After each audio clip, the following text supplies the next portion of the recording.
अब जो question number 4 है हमारे पास, उसमें आता है find the domain and range of the function F of x. अब हमारे पास फंक्शन एक गिवन है, उसकी डोमेन और रेंज फाइंड करनी है। तो सबसे पहले तो हम ये समझते हैं कि डोमेन और रेंज होती क्या है। जो डोमेन है ना, डोमेन इसको आप इस तरह से समझ लें कि सेट ऑफ दोज वैल्यूज, यानी कि उन वैल्यूज का सेट जिनको हम इस फंक्शन के अंदर पुट करें और कोई ना कोई आंसर मिल जाए हमें। अब जैसे हमारे पास ये फंक्शन है ना, ऐसी सारी वैल्यूज जिनको मतलब उन सब वैल्यूज का सेट जिनको हम इस फंक्शन के अंदर पुट करें और ये जो फंक्शन है ना, इसका कोई ना कोई आंसर आ जाए। अब कोई ना कोई आंसर आने से मुराद ये है कि वो आंसर 0 भी हो सकता है, वो आंसर 1 भी हो सकता है, 2 भी हो सकता है, कुछ भी हो सकता है, लेकिन वो आंसर इन्फिनिटी ना हो। अब इन्फिनिटी ये होता है कि हमारे पास जो आंसर अनफाइनाइट, यानी कि जिस चीज़ को हम फाइंड नहीं कर सकते, जिसको हम काउंट नहीं कर सकते, या जो चीज़ पॉसिबल नहीं है। अब जैसे इन्फिनिटी की एग्जांपल ऐसे है, जैसे 1/0 आ जाता है, यानी समथिंग ओवर 0 जो है वो हमारे पास इन्फिनिटी होता है। इसी तरह से कोई भी ऐसी इस तरह की कॉम्प्लिकेटेड टर्म जिसका आंसर हम कैलकुलेट ना कर सकें, कैलकुलेटर पे ना निकाल सकें, या हमारे पास उसके लिए कोई फार्मूला ना हो फाइंड करने का, उसे हम कहते हैं इन्फिनिटी, या फिर हम कहते हैं अनडिफाइंड आंसर। तो इस तरह की वैल्यूज जिनको हम इस फंक्शन के अंदर पुट करें और वो कोई ना कोई आंसर दे, यानी कि अनडिफाइंड ना हो, आंसर डिफाइंड आ जाए, कोई ना कोई आंसर आ जाए, उन वैल्यूज का जो सेट है ना, सेट सेट समझते हैं ना आप, वो जो हम करली ब्रैकेट्स के अंदर सेट लिखते हैं, तो उन वैल्यूज का जो सेट है ना, वो होगा हमारे पास डोमेन। और वो जो आंसर्स आए हैं ना, जो फाइनाइट आंसर आए हैं, यानी कि जो हमारे पास पॉसिबल आंसर आएंगे आएंगे इन डोमेन को पुट करने से, इन सारी डोमेन्स को पुट करने से। यानी कि अगर हमारे पास किसी भी सेट की डोमेन आ जाती है 1 2 3 मिसाल के तौर पर, और अब मतलब कि एफ ऑफ एक्स की डोमेन आ गई है इस फंक्शन की 1 2 3, तो इसका मतलब है कि 1 2 3 पे ये फाइनाइट वैल्यू दे रहा है, कोई ना कोई वैल्यू दे रहा है। अब वो जो 1 पे वैल्यू दे रहा है वो, जो 2 पे वैल्यू दे रहा है वो, और जो 3 पे वैल्यू दे रहा है वो जो तीनों आंसर्स आएंगे ना, उनका जो सेट है वो है रेंज। तो इसका मतलब ये हुआ कि हम जो चीज़ पुट कर रहे हैं और उससे आंसर हमारे फाइनाइट आ रहे हैं। फाइनाइट का मतलब है कि जो आंसर हमें समझ आते हैं, जिनको हम कैलकुलेट कर सकते हैं। इन्फिनिटी मैंने आपको बता दिया कि वो चीज़ जो हमारी कैलकुलेशन से दूर हो, जो हमारी पहुंच से दूर हो, जिसके लिए फार्मूला ना हो कैलकुलेट करने के लिए, तो वो इनफाइनाइट चीज़ है। तो फाइनाइट जिनको कैलकुलेट कर सकते हैं, फॉर एग्जाम्पल 0 1 2 3, मतलब ये सारे जो हमारे नंबर्स हैं आम लाइफ में हम यूज़ करते हैं, ये सारे फाइनाइट नंबर्स हैं, क्योंकि इनकी वैल्यूज हमें पता है, ये फिक्स है। तो इस तरह के जो आंसर्स आ जाएंगे, उन उन वैल्यूज को जिनको पुट करने से आंसर्स आ जाए, उनके सेट को हम डोमेन कहते हैं। और रेंज जो है इन वैल्यूज के ऊपर, यानी जो डोमेन वाली वैल्यूज हैं, इनको जब पुट करके जो आंसर्स निकलते हैं उनके, मतलब अब जैसे मैंने पहले भी मिसाल दी कि 1 2 3 अगर इसकी डोमेन है, तो 1 को पुट करके, जैसे हम यहाँ पर x की जगह 1 पुट करेंगे, यहाँ पर भी 1 पुट करेंगे, तो कोई ना कोई आंसर निकल आएगा। 1 1 1, यहाँ पर 5 1 5 हो जाएगा, +2 1 2 हो जाएगा, -1, तो 5 और 2 7, और 7 -1 6। अब ये जो 6 आया है 1 को पुट करने से, तो 1 हुई इसकी डोमेन, और वो जो 6 आया है वो हुई इसकी रेंज। तो जितनी भी डोमेन्स होंगी, मतलब एक से ज़्यादा हो सकते हैं, अब ज़रूरी तो नहीं है ना कि सिर्फ एक पे ही ये फाइनाइट वैल्यू दे रहा है। हम 2 भी पुट करें तो ये आंसर सही दे देगा। जैसे 2 2 ज़ार 4, 4 2 ज़ार 4 5 ज़ार हमारे पास हो गया 20, प्लस 2 2 ज़ार 4, 20 + 2 22, और -1 करेंगे तो 21। ये भी कोई ना कोई आंसर आ रहा है, तो अब 2 पे भी कोई ना कोई आंसर मिल रहा है। इस तरह फिर 2 भी इसकी डोमेन का हिस्सा बन जाएगी, और जो 2 का आंसर आया है 22 या 20 या जो भी आंसर आया है वो रेंज का हिस्सा बन जाएगा।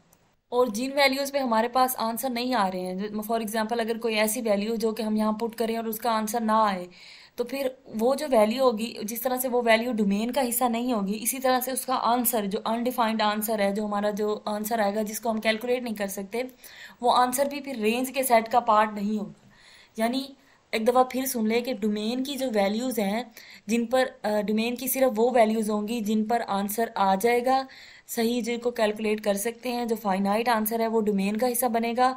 और उन पे जो आंसर्स आए हैं, यानी कि वो वैल्यूज़ को पुट करके जो आंसर निकले हैं, सिर्फ वो रेंज का हिस्सा होंगे।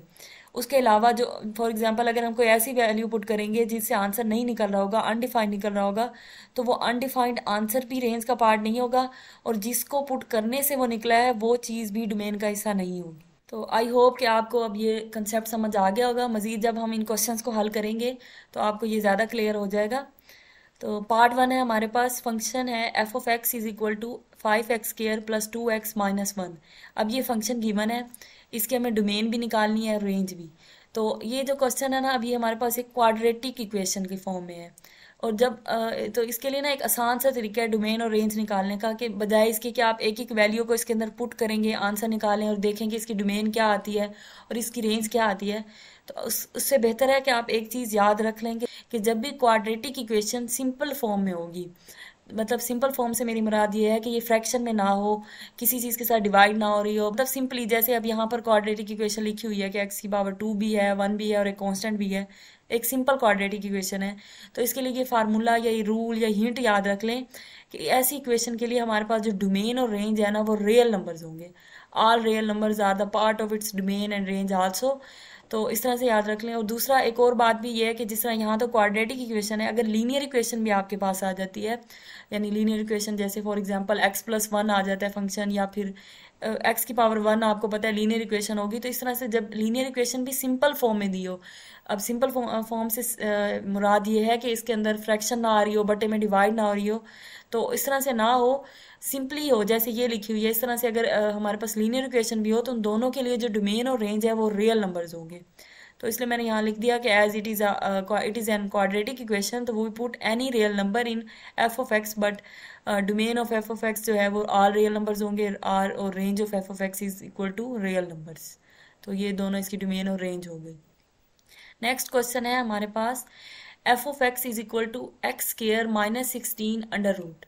अब ये थोड़ा सा क्वेश्चन क्योंकि अंडर रूट स्केयर रूट के अंदर आ गया है, तो मैंने पहले ही बताया था कि जब सिंपल लिखा हो एक्स स्केयर -16, पहले तो ये ना क्वाड्रेटिक है ना ही ये लीनियर है, इसलिए तो वो वाला चक्कर है ही नहीं क्वेश्चन 1 वाला। तो अब यहाँ पर अंडर रूट के अंदर थोड़ा सा फंक्शन हमारा कॉम्प्लिकेटेड या कम्प्लेक्स बनाया गया है, लेकिन ये भी आसान है। इसके लिए भी बहुत आसान तरीका है, मैं आपको बताऊंगी तो आपको समझ आ जाएगा। सबसे पहले हम लेट कर लेते हैं इसे F of X is equal to X square -16 under root को इक्वेशन 1 के इक्वल। अब इसमें सिंपल तरीका ये है कि जैसे हम पहले डिस्कस कर रहे थे कि हम वैल्यूज़ को पुट करके देखेंगे, तो यहाँ पर हम वैल्यूज़ क्योंकि हम पहले सिंपली ज़ीरो से स्टार्ट करते हैं नॉर्मली, तो पहले ज़ीरो पुट करके देखेंगे एक्स की वैल्यू। अब जो भी आंसर आएगा इस तरह फिर आगे 1 2 और सो ऑन आगे पुट करते हैं। तो चले हम पुट करके देखते हैं। सबसे पहले एक्स को 0 पुट करते हैं इक्वेशन 1 के अंदर, तो एफ ऑफ 0 बन जाएगा इज इक्वल टू 0 का स्केयर -16। जब इसे हल करेंगे तो ये आ जाएगा -16 अंडर रूट। अब ये जो -16 अंडर रूट है, अगर इसको आप कैलकुलेटर पे सॉल्व करेंगे तो ये माइनस के अंदर को पॉइंट में वैल्यू चली जाएगी, या फिर इसका आंसर आएगा ही नहीं, क्योंकि ये अब अंडर रूट के अंदर माइनस आ रहा है। जब पॉजिटिव वैल्यूज होती हैं तब अंडर रूट उसका आंसर दे देता है, लेकिन जब माइनस आएगा तो इसका आंसर नहीं आएगा। तो इसको हम एक बैड एलिमेंट कह देते हैं। तो ये हमारे पास बजाय इसके कि हम इसे इनफाइनाइट कहें या अनडिफाइंड कहें, हम इसे बैड एलिमेंट का नाम दे देते हैं, जो कि आप लोगों के लिए समझना आसान होगा कि एक बुरा एलिमेंट है, यानी ये हल नहीं हो सकता, तो इसको हम बैड एलिमेंट कह देते हैं। यानी कि अब हमने जब एक्स को 0 पुट किया तो एक बैड एलिमेंट आ गया, यानी अनडिफाइंड वैल्यू आ गई। इसका मतलब है जो 0 है वो इसकी डोमेन का हिस्सा नहीं होगी। अब उसके बाद 1 पुट करके देखते हैं इक्वेशन 1 के अंदर। तो उसके बाद जब इसको पुट करेंगे F of 1 is equal to X की जगह 1 का स्केयर -16, 1 1 जार 1 और -16, तो ये आ जाएगा -15 अंडर रूट। अब ये भी सिंपली वैसे का वैसे ही, जैसे वहाँ पर एक माइनस के अंदर अंडर रूट आया था, सेम उसी तरह ये भी माइनस के अंदर अंडर रूट है, तो इसे भी बैड एलिमेंट का नाम दे देंगे। ये भी एक अनडिफाइंड या इनफाइनाइट एलिमेंट है, इसलिए इस पर भी आंसर नहीं आ रहा, तो ये भी हमारी डोमेन का हिस्सा नहीं होगा। उसके बाद 2 पुट करके देखते हैं, तो 2 2 जार 4 -16, 4 -16 यानी -12, बैड एलिमेंट, ये भी एक बैड एलिमेंट है। तो put 3 X is equal to 3 in equation 1, जब 3 पुट करेंगे तो ये भी अंडर रूट -7 आ गया है, ये भी एक बैड एलिमेंट है। उसके बाद अब 4 पुट करके देखते हैं, F of 4 is equal to under root 4 square -16। अब 4 4 जार हो जाएगा 16, 16 -16 is equal to 0, under root 0, answer आ जाएगा 0। अच्छा, अब आपको जैसे यहाँ पर वैल्यू आ गई है 0 पर, 0 वैल्यू आ गई है जब 4 पुट किया है, तो अब इसकी ट्रिक ये है कि आपने क्वेश्चन में एक लॉजिक बना लेनी है। क्वेश्चन को तब तक हल करते रहना है जब तक आपको इसकी समझ ना आ जाए। अब जैसे अगर हम यहाँ पर देखें, तो अगर हम 5 पुट करेंगे यहाँ पर तो आ जाएगा 5 5 25 -16, तो ये कोई भी आंसर आ जाएगा 9। अब पॉजिटिव का 9 आ जाएगा अंडर रूट, और जब उसको हल करेंगे तो हमारे पास 3 आंसर आ जाएगा पॉजिटिव। तो अब जब अंडर रूट के अंदर वैल्यू अब पॉजिटिव बनेगी, क्योंकि जैसे ही हम अब 4 से ऊपर जाएंगे, 4 पर भी, और जैसे 4 से ऊपर जाएंगे तो हमारे पास अंडर रूट है ना उसकी वैल्यू पॉजिटिव बन रही है। मतलब अब हम 6 पुट कर देंगे तो 6 6 36 36 -16 यानी 20, ये पॉजिटिव वैल्यू है। इसी तरह अब जितना भी हम आगे जाएंगे पॉजिटिव इन्फिनिटी तक जाते जाएंगे, इन्फिनिटी के अलावा उससे पीछे तक हमारे पास जितनी भी वैल्यूज हैं उस पर हमारे पॉजिटिव अंडर रूट बन रहा है और कोई ना कोई आंसर आ रहा है। तो इससे हमें एक आइडिया हो जाएगा, क्वेश्चन का एक आइडिया लगाना है, एक लॉजिक हमने देखनी है कि किस तरह से हमें पता चल जाए कि कहाँ तक हम करें, और उससे हमें अंदाजा हो जाएगा आगे आंसर सही आ जाएगा या नहीं। तो इस क्वेश्चन में हमें यहीं पे आके पता चल गया था कि आगे आंसर आ जाएंगे, तो यहाँ पे स्टॉप कर दिया। इस तरह हर क्वेश्चन के लिए अलग अलग लॉजिक होगी, तो वो क्वेश्चन देख के आपको समझ आ जाएगा कि किस तरह से करना है। इसके बाद अब ये तो हमने पॉजिटिव वैल्यू पुट की थी, अब हम नेगेटिव वैल्यू भी पुट करके देखते हैं कि नेगेटिव वाली साइड पे कौन कौन सी इसकी डोमेन्स आ रही हैं। तो एक्स को उसी तरह जैसे पॉजिटिव 1 पुट किया था, -1 पुट करते हैं। तो -1 जब पुट करेंगे तो हमारे पास -1 का स्क्वायर -16, ये अब ये यहाँ पर भी एक बैड एलिमेंट बन रहा है। इस तरह -2 पुट किया तो ये भी एक बैड एलिमेंट बन रहा है। -3 पुट किया, यहाँ पर भी -7 का अंडर रूट, ये भी एक बैड एलिमेंट है। और इधर भी इसी तरह से जब -4 पुट किया तब 0 आया, क्योंकि अब ये यहाँ पर स्क्वायर था एक्स का, तो वो माइनस माइनस प्लस कर देगा और 4 4 16, तो इस तरह से हमारे पास 0 आ जाएगा।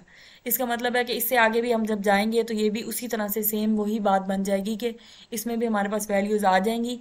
इसका मतलब इसके आगे जितनी भी चीज़ें हैं वो इसकी डोमेन का हिस्सा होंगी, इसके आगे जितने भी नंबर्स हैं वो डोमेन का पार्ट होंगे।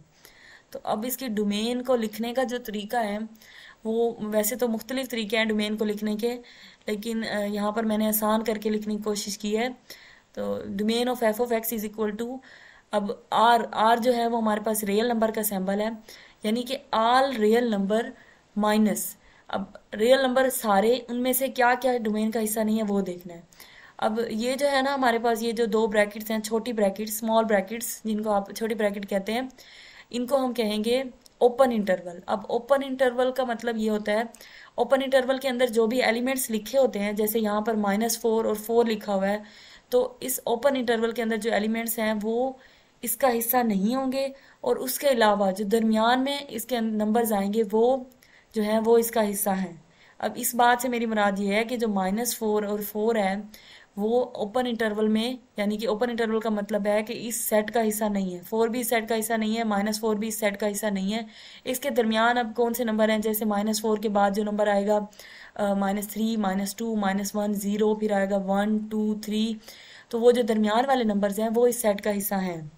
अब डोमेन को आपने ज़रा गौर से समझना है कि real number minus real number में से कौन सी चीज़ें निकल जाएंगी, वो जो इसके दरमियान में है, इसके दरमियान में, वो इसलिए क्योंकि अब इस सेट को इस तरह से लिखने का मतलब ये है कि ये दोनों तो इस सेट का हिस्सा है ही नहीं, -4 और 4 तो है ही नहीं, तो रियल नंबर में से कौन सी चीज़ माइनस हो रही है। अब ये नहीं कर देना कि रियल नंबर में से माइनस हो रहा है -4 और 4, यानी कि रियल नंबर में से -4 और 4 के अलावा बाकी जितने भी एलिमेंट्स हैं वो डोमेन का हिस्सा है, ऐसा बिल्कुल भी नहीं है।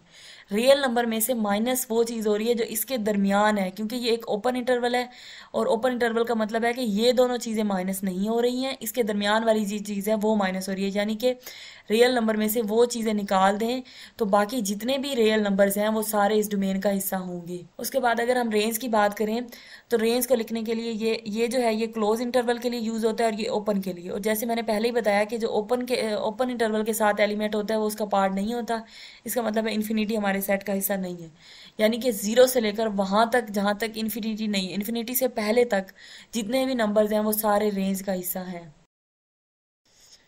क्वेश्चन नंबर 5 है हमारे पास, find the inverse function of the following functions. तो यहाँ पर हमारे पास आया इनवर्स फंक्शन। तो सबसे पहले हम ये समझते हैं कि इनवर्स फंक्शन होता क्या है, क्योंकि इससे पहले हमने एक्सरसाइज में जितने भी क्वेश्चन पढ़े हैं, जितने भी क्वेश्चन समझे हैं, उनमें सिर्फ फंक्शन गिवन था और फंक्शन की कोई ना कोई वैल्यू निकालनी थी या रेंज या डोमेन निकालनी थी।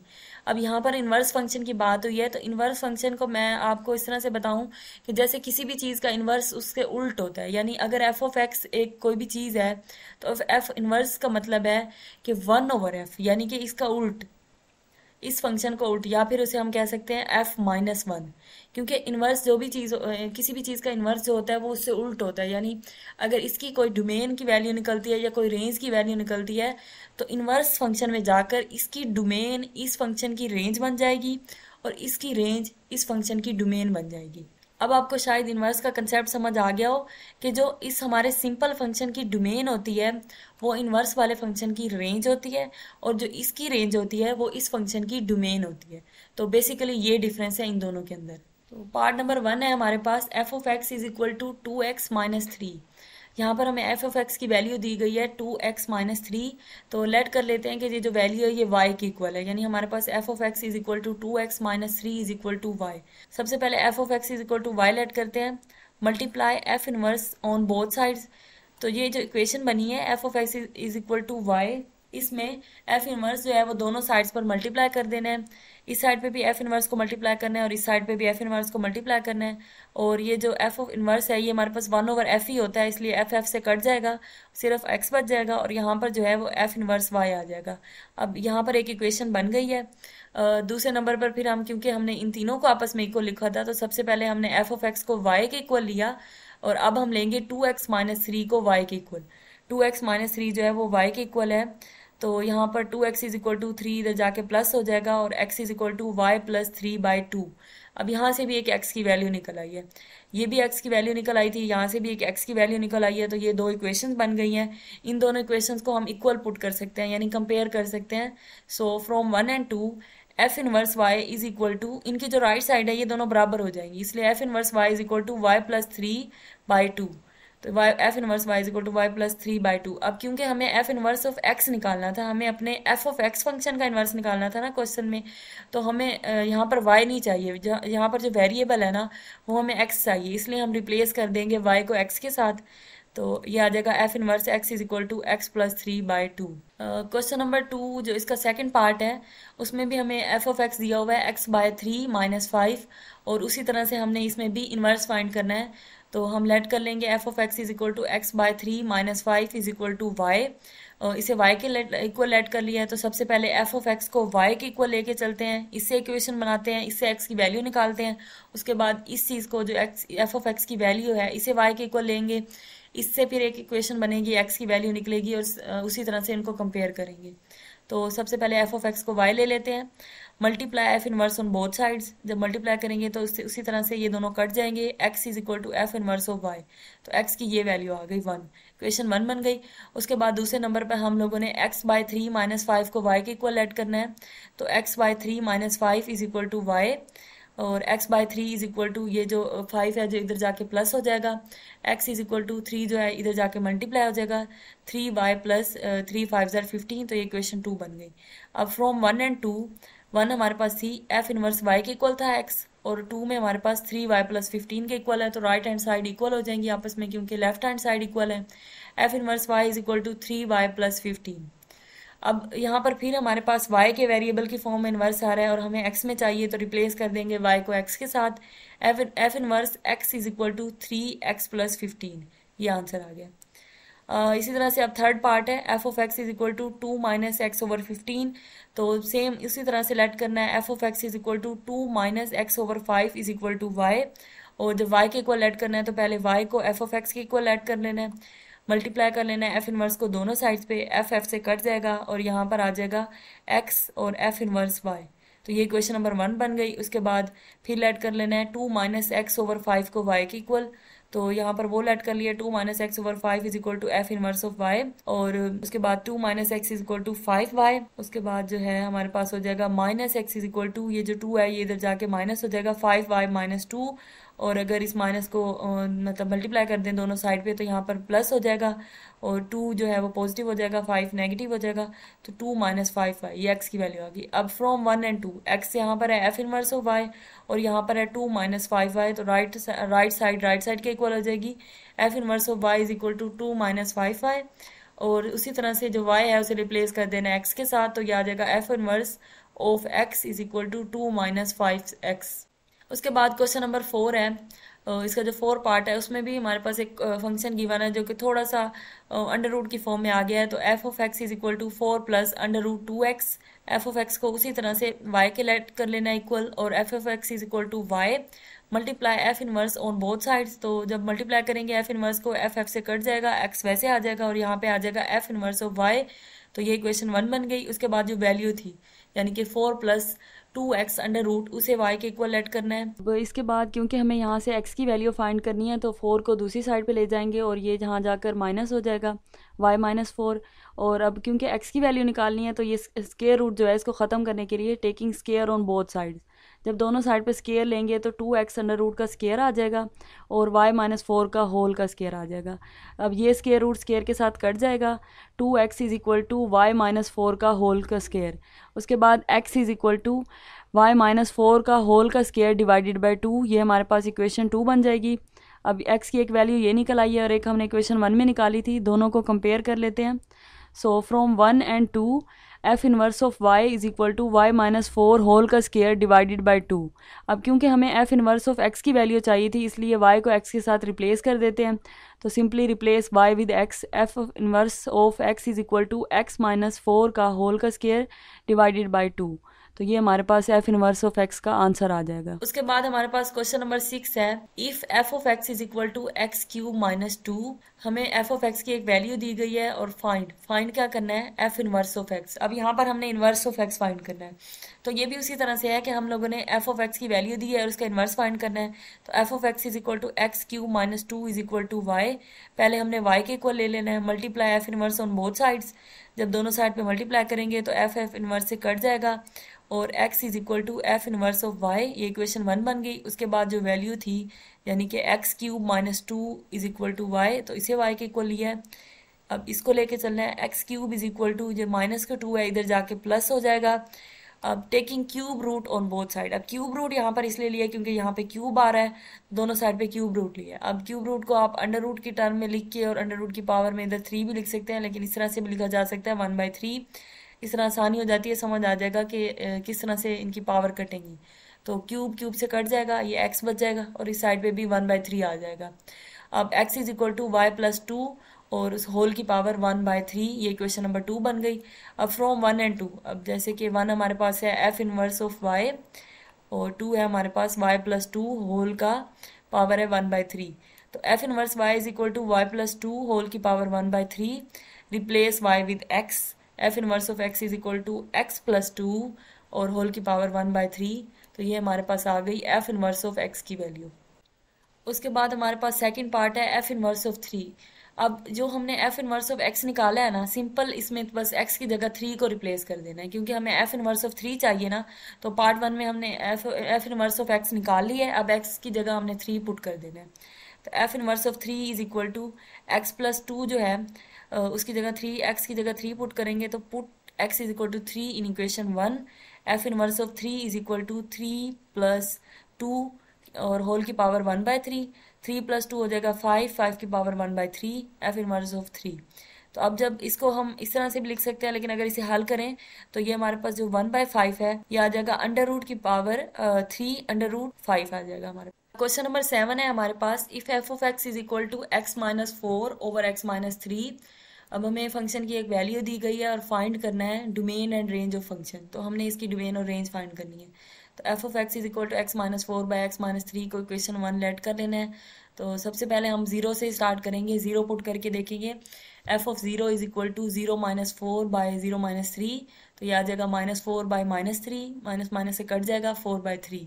तो ये कोई ना कोई वैल्यू हमारे पास आ गई है और ये एक अनडिफाइंड वैल्यू नहीं है, ये बैड एलिमेंट नहीं है हमारा, ये हमारे पास एक पॉसिबल वैल्यू आ गई है इसकी। उसके बाद हम 1 पुट करके देखेंगे इक्वेशन 1 के अंदर। तो एफ ऑफ 1 आएगा 1 माइनस 4 ओवर 1 माइनस 3, तो ये आ जाएगा -3 बाय -2, 3/2। तो ये भी एक वैल्यू निकल आई है। इस तरह से फिर 2 पुट करेंगे, आंसर आ जाएगा 2। और फिर उसके बाद हम 3 पुट करके देखेंगे। अब जब हम 3 पुट करते हैं तो इसके अंदर 3 माइनस 4 ओवर 3 माइनस 3, नीचे 0 आ रहा है और ऊपर आ रहा है -1।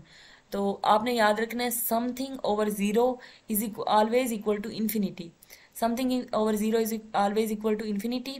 और दूसरा हम इसको फिर बैड एलिमेंट का नाम दे देते हैं, इसलिए अब ये जो है ये हमारी डोमेन का पार्ट नहीं होगा। एफ ऑफ 3 जो है यानी कि एक्स की वैल्यू जो 3 है, यानी 3 जो है ये हमारी डोमेन का पार्ट नहीं होगा।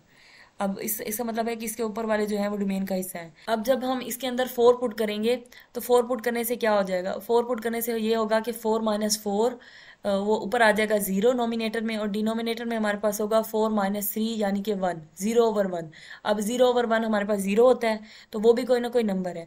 इससे आगे हम जितनी भी वैल्यूज पुट करेंगे हमारे पास आंसर आ जाएगा। तो इसका मतलब है कि सिर्फ ये जो एफ ऑफ 3 यानी कि जो 3 एलिमेंट है सिर्फ वो बैड एलिमेंट बना रहा है। अब उसकी रीज़न क्या है? उसकी रीज़न ये है कि अब क्वेश्चन की आप टाइप को समझे। क्वेश्चन था हमारे पास फ्रैक्शन की फॉर्म में। अगर हम क्वेश्चन को देखें तो क्वेश्चन इस तरह से था कि x-4/x-3। अब ये जो क्वेश्चन है ना, ये एक ही सूरत में बैड एलिमेंट दे सकता है जब हमारे पास नीचे जीरो बन जाए, क्योंकि something over zero is equal to infinity, और उसे हम बैड एलिमेंट का नाम दे देते हैं। तो अब जब नीचे जीरो बनेगा तब भी ये अनडिफाइन होता है। और नीचे जीरो कब बन सकता है? नीचे अब -3 है, तो जब यहाँ पर +3 आए, x की वैल्यू +3 आए, तो 3 - 3 0। उसके अलावा तो कोई भी हमारे पास कंडीशन नहीं है, कोई भी ऐसी फॉर्म नहीं है जिसमें x की कोई भी ऐसी वैल्यू नहीं है जो पुट करें और नीचे जीरो आए। और जब नीचे जीरो नहीं आएगा, इसका मतलब है हमारा आंसर बैड एलिमेंट नहीं बनेगा, इन्फिनिटी नहीं बनेगा। और जब ये नहीं बनेगा, इसका मतलब है कि वो चीज़ डोमेन का हिस्सा होगी। इसलिए सिर्फ 3 एक ऐसा एलिमेंट है, 3 सिर्फ एक ऐसा फैक्टर है जहाँ पर ये जो फंक्शन है ये अनडिफाइंड हो रहा है। इसलिए 3 के अलावा जितने भी रियल नंबर्स हैं वो सारे इसकी डोमेन का हिस्सा होंगे। इसी तरह से अगर हम नेगेटिव नंबर्स भी पुट करके देखें तो उनमें भी इसी तरह से हो रहा है कि -1 पुट कर रहे हैं, -4, ये आ रहा है -5, और -1 -3 -4 और 5/4। तो ये भी एक वैल्यू दे रहा है। इस तरह 6/5 -2 पे भी वैल्यू आ रही है -3। अब जब -3 पुट करें तब भी वैल्यू आ रही है। तो इसका मतलब है कि नेगेटिव के अंदर सारे नंबर जो है वो है इसका हिस्सा, क्योंकि जब -3 पुट करते हैं कि -6 बना देता है, जीरो नहीं होता, इसलिए ये भी इसका पार्ट होगा।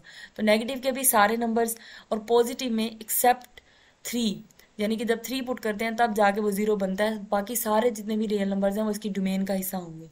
तो अब इसकी डोमेन क्या हो गई? Domain of function is equal to real number minus, अब ये जो है ना, ये है क्लोज्ड इंटरवल। क्लोज इंटरवल का मतलब है कि ये जो चीज़ अंदर है ना, इसी को ही माइनस करना है, ठीक है ना। तो अब इसका मतलब है रियल नंबर में अगर 3 निकाल दें, बाकी जितने भी रियल नंबर्स हैं वो सारे इसका डोमेन का हिस्सा हैं। अच्छा, इसके बाद हमारे पास जो रेंज है इस फंक्शन की वो है रियल नंबर -1।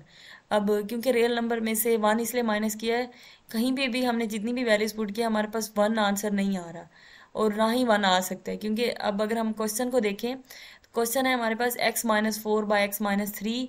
तो अब ये इक्वल 1 तभी आ सकते हैं जब ऊपर वाली चीज़ नीचे वाली से कट जाए।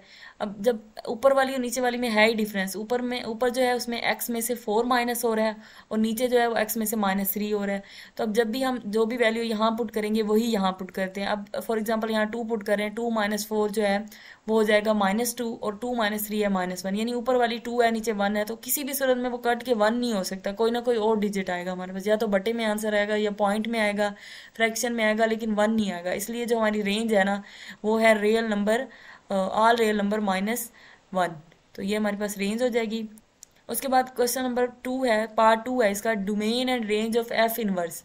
अब इस फंक्शन के इनवर्स की डोमेन एंड रेंज निकालनी है। पहले इस फंक्शन की खुद की निकाली थी, अब हमने इसका इनवर्स लेना है, उसकी डोमेन और रेंज निकालनी है।